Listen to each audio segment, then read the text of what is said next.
Human oversight. Because nothing screams automation more than mandating that humans be in the loop. All the sarcasm on the side, human oversight is one of those things everybody seems to be agreeing on, at least in theory. One of the reasons as to why that might be the case is the fact that it is inevitable to have humans at some point in the loop. It is rather the degree of their involvement and the intervention possibilities that can vary substantially. For example, humans will always be involved in the design stages, designing the algorithm, determining the necessary data, and at least for some types of systems, and if sufficient resources are available, preparing the data for the training. On the other hand, if we really want to have humans in the loop, this will have to be a very conscious design and implementation decision.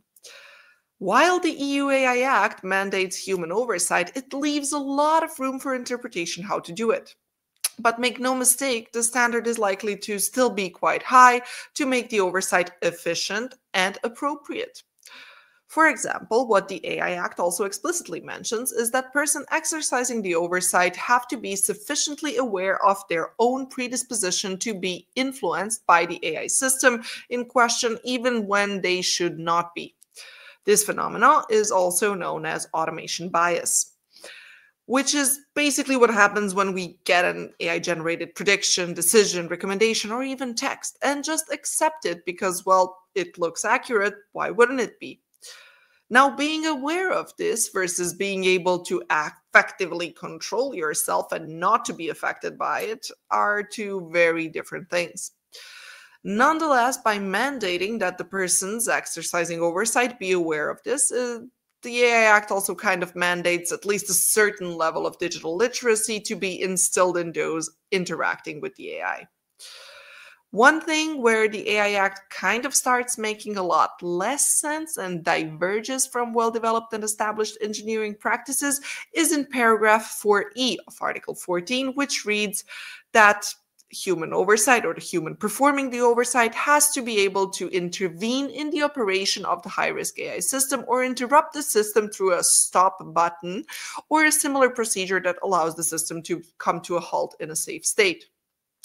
This makes approximately 0 sense for 90% of AI systems, and even for the 10% where having a stop button might make sense, for example, autonomous vehicles, this just reads, well, like something written by a 10-year-old.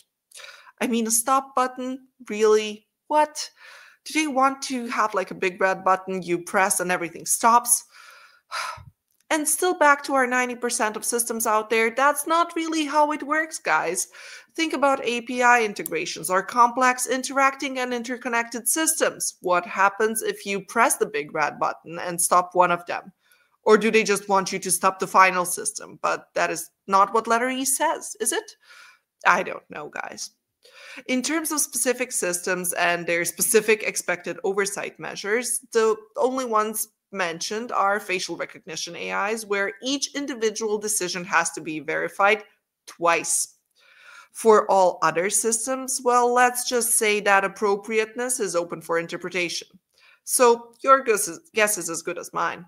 Maybe better if you're an engineer. What do I know? Important thing is the oversight has to be there for all high-risk AIs in whichever shape or form. Full stop.